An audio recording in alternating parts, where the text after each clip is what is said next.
All right, fight fans, buckle up because we're diving headfirst into the firestorm that was Gervonta Tank Davis versus Lamont Roach. No fluff, no fake narratives, no scripted nonsense, just the raw, unfiltered truth about what went down in that ring.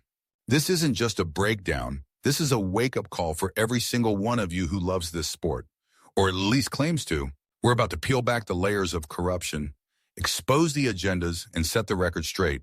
Because I'm done with the casual takes, the media clowns, and the absolute disgrace of a scorecard they tried to sell us. Let's get it. Picture this. Tank Davis, the undisputed king of the lightweight division, steps into the ring against a bigger, stronger, fully rehydrated Lamont Roach.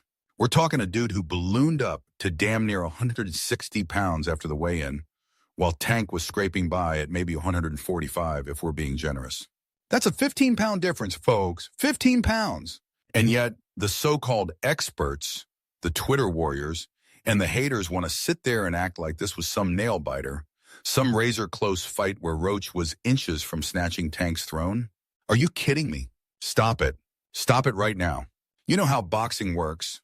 Hell, you've known it since the days of Ali and Foreman. If you want to beat the champ, you don't just hang around and survive. You don't just look busy. You take it from him. You leave, no doubt. You make the judges' pens tremble because they've got no choice but to give it to you. But what did Roach do? He survived. He had a couple of flashy moments. And what did the judges do? They handed us one of the most shameful, scripted, gutless scorecards in recent memory. A draw? A freaking draw? Really? That's what we're doing now? That's the state of boxing in 2025? Nah, I'm not letting this slide, and neither should you. Let's break this fight down, blow by blow, because I'm tired of seeing casuals flood my timeline acting like they've got PhDs in pugilism when they can't even spell jab. First off, Tank controlled the pace from the opening bell. You hear me? Controlled it. He was the conductor, the maestro, the puppet master. Call it what you want. He decided when the action heated up and when it cooled down. Roach? He was reacting. Every move he made was in response to Tank, not the other way around. That's the difference between elite fighters and good fighters. And if you can't see that, you need to put down the beer and pick up a rule book. Tank was dictating terms, moving Roach where he wanted him, cutting off the ring like a predator stalking prey. Even when Roach landed, and yeah, I'll give him his flowers, he caught Tank a few times. What happened right after? Tank answered back. Every single time Roach snuck in a clean shot, Tank fired back with something harder, something nastier, something that said, "You're in my house." Go rewatch the tape if you don't believe me. Watch round 4, watch round 7, hell, watch any round you want. Tank's counters were crisp, they were vicious, and they were moving Roach back. Roach's shots? Tank ate them like they were breakfast cereal, barely flinched. The visual dominance was so clear you'd have to be blind or on somebody's payroll to miss it. And let's talk about power because that's where the casuals really lose the plot. Tank's punches weren't just landing, they were shifting Roach's whole damn equilibrium. You saw it. Roach stumbling back, resetting, trying to shake off the cobwebs. Tank was throwing heat-seeking missiles, while Roach was flicking pebbles. Sure, Roach looked good in spots, I'll give him that. He's a tough dude, he's got heart, and he came to fight. But looking good doesn't win you a title. Landing a couple of jabs doesn't dethrone a king. You want to talk effective punching? Tank had it. You want to talk a ring generalship? Tank owned it. You want to talk defense? Tank was slipping and sliding while Roach was eating leather. So how the hell do you score that a draw? How? Somebody explain it to me like I'm 5, because right now it smells like straight-up corruption, and I'm not here for the fairy tales. But oh no, it doesn't stop there. Cue the media circus, the part where boxing turns into a damn soap opera. The second that bell rang, the Tank haters came out of the woodwork like roaches when the lights go off. Shakur Stevenson, Devin Haney, Jake Paul, every single one of them suddenly had the loudest megaphones. Why? Because they've been salivating for this moment.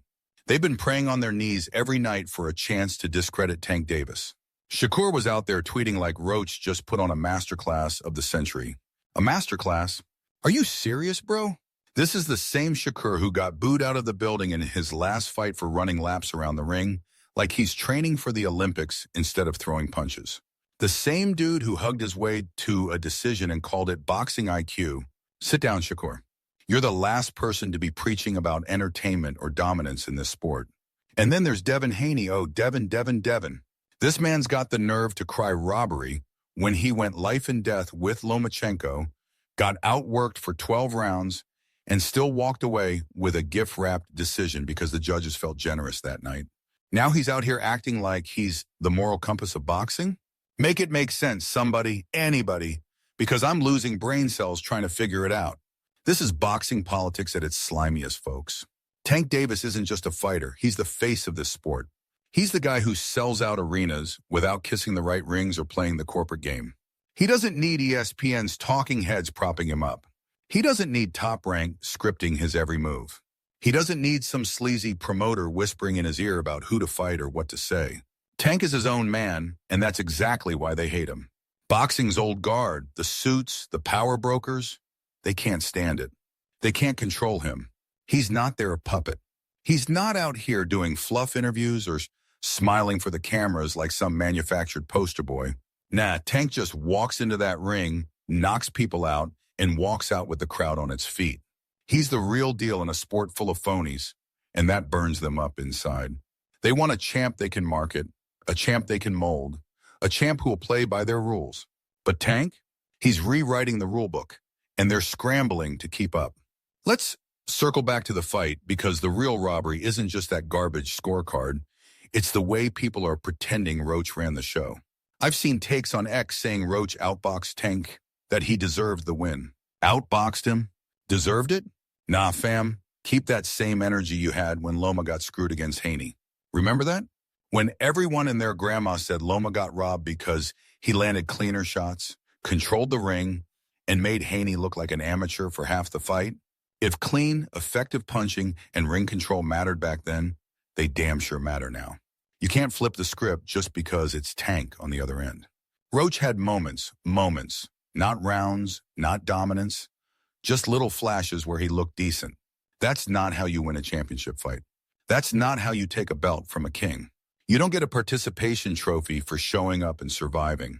You got to leave blood on the canvas, and Roach didn't do that. And don't get me started on how corrupt this sport has gotten. It's not even subtle anymore. This isn't some tinfoil hat conspiracy. It's history repeating itself. Remember John Jones versus Dominic Reyes in MMA? Everyone swore Reyes won that fight.